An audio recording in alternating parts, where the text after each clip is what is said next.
Hi friends, yummy ഫുഡിലേക്ക് എല്ലാവർക്കും സ്വാഗതം. ഇന്ന് ഞാൻ ചെയ്യാൻ പോകുന്നത് പൊതി പൊറാട്ടയാണ്. ബീഫ് കൊണ്ട് എങ്ങനെയാണ് വളരെ എളുപ്പത്തിൽ വീട്ടിൽ തന്നെ പൊതി പൊറാട്ട ഉണ്ടാക്കിയെടുക്കാൻ നോക്കാം. അപ്പോൾ ഇത് അപാര ടേസ്റ്റ് തന്നെയാണ്. അപ്പോൾ എല്ലാവരും ഒന്ന് ട്രൈ ചെയ്ത് നോക്കുക. വളരെ എളുപ്പത്തിൽ നമുക്ക് തയ്യാറാക്കിയെടുക്കാൻ പറ്റും. ആദ്യം നമുക്കിതിലേക്ക് വേണ്ട ബീഫ് ഒന്ന് റെഡിയാക്കി എടുക്കണം. അപ്പോൾ ഇതിന് വേണ്ടി ഞാനിപ്പോൾ 1 കിലോ ബീഫ് എടുത്തിട്ടുണ്ട്. അപ്പോൾ ബീഫ് ഞാൻ ആദ്യം തന്നെ കുക്കറിൽ വേവിച്ചെടുക്കുകയാണ് ചെയ്യുന്നത്.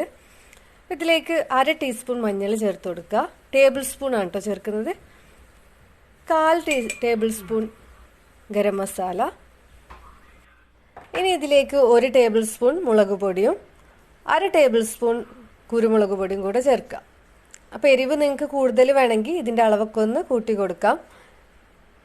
ഇനി 3 ടേബിൾ സ്പൂണോളം മല്ലിപ്പൊടി ചേർക്കുന്നുണ്ട്.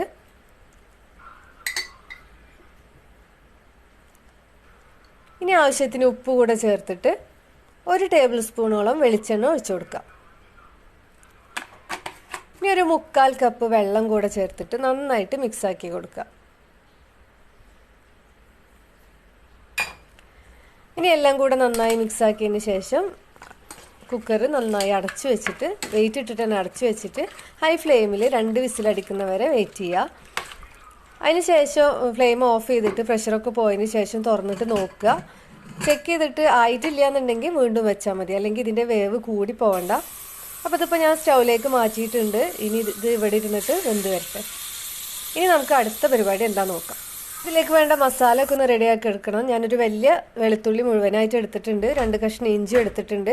4 പച്ചമുളകും കൂടെ ചേർക്കുക. ഇതെല്ലാം കൂടെ നന്നായിട്ട് അരച്ചെടുക്കുക. ഇതിലേക്ക് വേണ്ട മസാല റെഡിയാക്കി എടുക്കാം. ഒരു അടികട്ടിയുള്ള പാത്രത്തിൽ വെളിച്ചെണ്ണ ഒഴിച്ചു കൊടുക്കുക. അതിലേക്ക് 3 സവാള ചെറുതായി അരിഞ്ഞതും കൂടെ ചേർക്കുക. സവാള ഒക്കെ നന്നായിട്ട് വഴറ്റിയെടുക്കുക.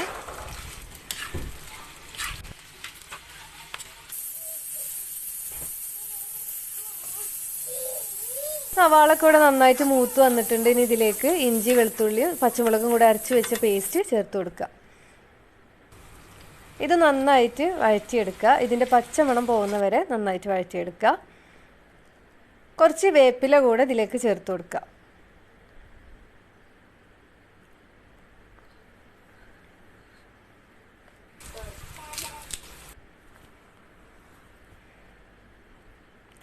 അപ്പോൾ ഇഞ്ചിയുടെയും വെളുത്തുള്ളിയുടെയും പച്ചമണം നന്നായിട്ട് പോകണം. അതിന് ശേഷം മാത്രം ബാക്കി ഇൻഗ്രീഡിയൻസ് ചേർത്താൽ മതി. ഇപ്പോൾ കുക്കറിലൊക്കെ 2 വിസിലടിച്ച് ഞാനൊന്ന് ചെക്ക് ചെയ്യാണ്, പ്രഷറൊക്കെ പോയതിന് ശേഷം. അപ്പോൾ ഈ ബീഫ് എനിക്ക് പെട്ടെന്ന് തന്നെ വെന്ത് കിട്ടി. അപ്പോൾ നിങ്ങൾ എടുക്കുന്ന ബീഫിനനുസരിച്ച് ടൈം വ്യത്യാസം വരും. അപ്പോൾ ബീഫ് വെന്തിട്ടുണ്ട്. ഇനി നമുക്ക് ഇതിലേക്ക് തക്കാളി ചേർത്ത് കൊടുക്കാം. അപ്പോൾ ഒരു വലിയ തക്കാളിയാണ് ഞാൻ ഇതിലേക്ക് എടുത്തിട്ടുള്ളത്. അപ്പോൾ ഇതെല്ലാം കൂടെ നന്നായിട്ട് വഴറ്റുക. ഈ തക്കാളി ഒന്ന് സ്മൂത്തായി വരുന്നവരെ വെയിറ്റ് ചെയ്യുക. ആവശ്യത്തിന് ഉപ്പും കൂടെ ചേർത്ത് കൊടുക്കുക. അപ്പോൾ സവാള വഴറ്റുമ്പോൾ തന്നെ ചേർക്കുകയാണെങ്കിൽ സവാളൊക്കെ പെട്ടെന്ന് വഴണ്ട് കിട്ടും. ഞാനിപ്പോഴാണ് ചേർത്തത്.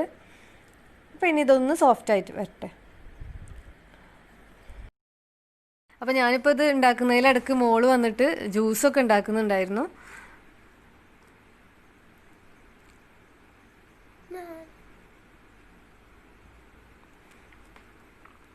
ഇപ്പോൾ നമ്മുടെ തക്കാളിയൊക്കെ കുറച്ചൊക്കെ സ്മൂത്തായി വന്നിട്ടുണ്ട്. കംപ്ലീറ്റ് ആയിട്ട് വേവണമെന്നില്ല. അതിൻ്റെ മുമ്പായിട്ട് തന്നെ നമുക്ക് ബീഫ് ചേർത്ത് കൊടുക്കുക. ഈ തക്കാളി പകുതി വെന്താൽ മതി, ബാക്കി ബീഫിൻ്റെ കൂടെ കിടന്നിട്ട് വെന്തോളും. ഈ ബീഫിലുള്ള വെള്ളം കൂടെ ഇതിലേക്ക് ചേർക്കുക. എല്ലാം കൂടെ ഇനി ലോ ഫ്ലെയിമിൽ കിടന്നിട്ട് നന്നായിട്ട് മിക്സായിട്ട് വറ്റി വരട്ടെ.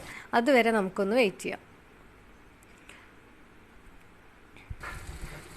അപ്പോൾ ലോ ഫ്ലെയിമിൽ വെക്കുക. ലോ ഫ്ലെയിമിൽ വെച്ചിട്ട് കുക്ക് ചെയ്യുമ്പോഴാണ് നല്ല ടേസ്റ്റ് ഉണ്ടാവുക.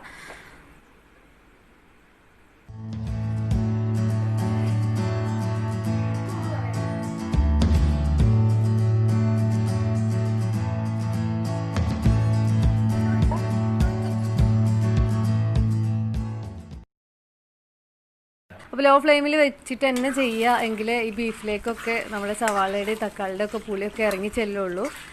അപ്പോൾ നന്നായിട്ട് വറ്റി വന്നിട്ടുണ്ട്. ഇനി നമുക്കിതിലേക്ക് കുറച്ച് മല്ലിയിലയും കൂടെ ചേർത്തിട്ട് ഫ്ലെയിമൊക്കെ ഓഫ് ചെയ്ത് വെക്കാം. അപ്പോൾ നമ്മളെ അടിപൊളിയായിട്ടുള്ള ബീഫ് റോസ്റ്റ് ഇവിടെ റെഡി ആയിട്ടുണ്ട്. ഇനി നമുക്ക് അടുത്ത പരിപാടി നോക്കാം.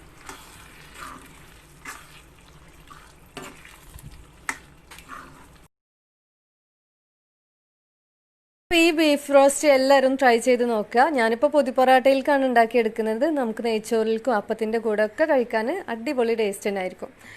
അപ്പോൾ നമുക്കിതിൻ്റെ പൊതി പൊറാട്ടയുടെ അടുത്ത സ്റ്റെപ്പ് എന്താ നോക്കാം. അപ്പോൾ നമുക്ക് ആദ്യം വാഴയിലൊക്കെ ഒന്ന് വാട്ടിയെടുക്കണം. ഞാനിപ്പോൾ കുറച്ച് വാഴയില വാങ്ങിയിട്ടുണ്ടായിരുന്നു.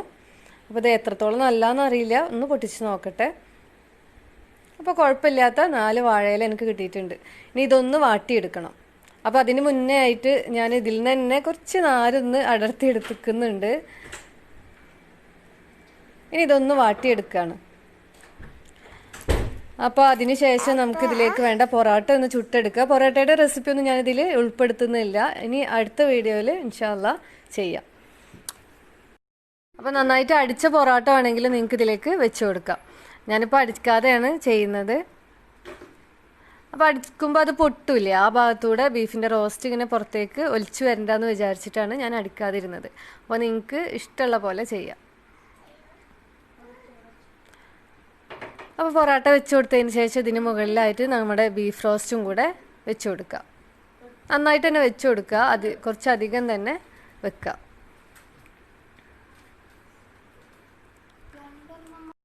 ഞാൻ ഒരു ഇലയിൽ 3 എണ്ണം വെച്ചിട്ടാണ് ചെയ്യുന്നത്. അപ്പോൾ നിങ്ങൾക്ക് 2 എണ്ണം വെച്ചിട്ട് മതി എന്നുണ്ടെങ്കിൽ അതുപോലും ചെയ്യാം. കൂടുതൽ വേണമെന്നുണ്ടെങ്കിൽ കുറച്ചധികം ഇല ഉപയോഗിച്ചിട്ട് നിങ്ങൾക്ക് അതുപോലും ചെയ്തെടുക്കാം. അപ്പോൾ ഇതിപ്പോൾ ഞാൻ ആദ്യം വിചാരിച്ചിട്ടുണ്ടായിരുന്നത് നമ്മൾ ബീഫും പൊറോട്ടയും കഴിക്കില്ല, അതേപോലത്തെ ടേസ്റ്റ് തന്നെ ആയിരിക്കുന്നു. പക്ഷെ ഇങ്ങനെ ചെയ്തപ്പോഴാണ് അതിൻ്റെ വ്യത്യാസം മനസ്സിലാവുന്നത്. അപാര ടേസ്റ്റ് തന്നെയാണ് കേട്ടോ, പറയാതിരിക്കാൻ വയ്യ. രണ്ടാമത്തെ പൊറോട്ടയുടെ മുകളിലും ബീഫ് റോസ്റ്റ് വെച്ചിട്ട് അതിന് മുകളിലും നമ്മൾ ഒരു പൊറോട്ടയും കൂടെ വെച്ച് കൊടുക്കുന്നുണ്ട്. ഇനി ഇത് നന്നായിട്ട് പൊതിഞ്ഞെടുക്കുക. അപ്പോൾ നിങ്ങൾക്ക് എങ്ങനെയാണോ പറ്റുന്നത് അതുപോലെ നന്നായിട്ട് പൊതിഞ്ഞെടുക്കുക. അപ്പോൾ ഇതിൻ്റെ ഈ നാരുകൊണ്ട് തന്നെ ഇത് കെട്ടുക. അപ്പോൾ നാരില്ല എന്നുണ്ടെങ്കിൽ നൂലെടുത്താലും മതി. ഞാനിപ്പോൾ ഉള്ളതുകൊണ്ട് വെച്ച് അഡ്ജസ്റ്റ് ചെയ്തിട്ട് അങ്ങനെ ഉണ്ട് കെട്ടിയിട്ടുണ്ട്. അതങ്ങനെ സെക്യൂറായിട്ട് ഇരുന്നാൽ മതി. അത് ചുട്ടെടുക്കുമ്പോൾ അഴിഞ്ഞു പോവാതെ ഇരുന്നാൽ മതി. അപ്പോൾ ഇനി ഇത് നമുക്കൊന്ന് ചുട്ടെടുക്കണം. അതിനുവേണ്ടി ഞാൻ നല്ലൊരു ദോശക്കല്ല് നന്നായിട്ട് ചൂടാക്കിയിട്ടുണ്ട്. ആ ചൂടാക്കിയ ദോശക്കല്ലിലേക്ക് വെച്ച് കൊടുക്കുക. ഫ്ലെയിം മീഡിയത്തിൽ വെച്ചാൽ മതി.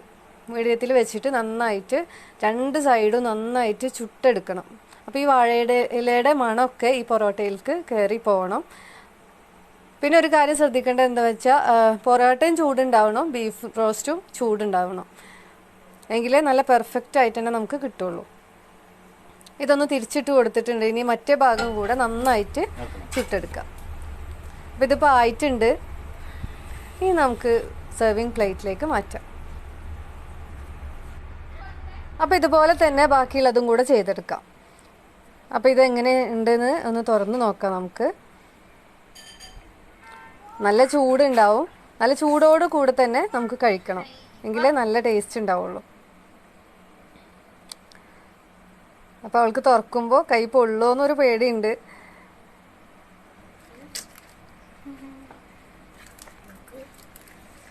അപ്പോൾ ഇത് തുറക്കുമ്പോൾ നല്ല അടിപൊളി മണം വരും. ആ ബീഫിൻ്റെയും വാഴയിലയുടെയും പൊറോട്ടയുടെയും എല്ലാം കൂടെ ഒരു പ്രത്യേക മണം വരും കേട്ടോ. നല്ല കൊതിപ്പിക്കുന്ന മണമായിരിക്കും ഉണ്ടാവുക.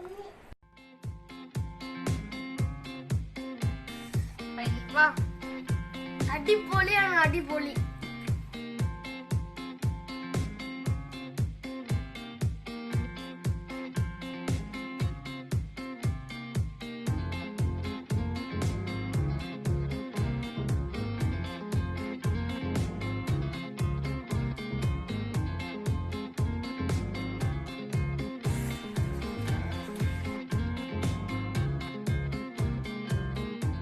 ഈ റെസിപ്പി നിങ്ങൾ ഇതുവരെ ട്രൈ ചെയ്തിട്ടില്ലെങ്കിൽ തീർച്ചയായിട്ടും ഒന്ന് ട്രൈ ചെയ്യണം. അടിപൊളി ടേസ്റ്റ് തന്നെയാണ്. തീർച്ചയായിട്ടും എല്ലാവർക്കും ഇഷ്ടപ്പെടും. ഞാനിവിടെ പൊറോട്ടയും ബീഫൊക്കെ ഉണ്ടാക്കിയെടുക്കുകയാണെങ്കിൽ 2 എണ്ണം വെച്ചിട്ടെങ്കിൽ ഇതുപോലെ വാഴയിലയിൽ പൊതിഞ്ഞിട്ട് ചുട്ടെടുക്കാറുണ്ട്. അപ്പോൾ കുട്ടികൾക്കൊക്കെ ഭയങ്കര ഇഷ്ടമാണ്. അപ്പോൾ തീർച്ചയായിട്ടും നിങ്ങളും ട്രൈ ചെയ്യുക, ഇഷ്ടപ്പെടും.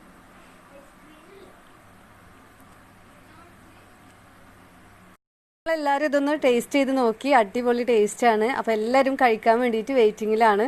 അപ്പോൾ തീർച്ചയായിട്ടും നിങ്ങൾക്ക് ഈ വീഡിയോ ഇഷ്ടമായിട്ടുണ്ടാവും എന്ന് കരുതുന്നു. അപ്പോൾ ഇഷ്ടമായിട്ടുണ്ടെങ്കിൽ ആ ലൈക്ക് ബട്ടൺ ഒന്ന് അമർത്തിയേക്കുക. സബ്സ്ക്രൈബ് ചെയ്യാത്തവരുണ്ടെങ്കിൽ ഒന്ന് സബ്സ്ക്രൈബ് ചെയ്യുക. ഇനി നെക്സ്റ്റ് വീഡിയോയിൽ കാണാം. Thank you for watching. By.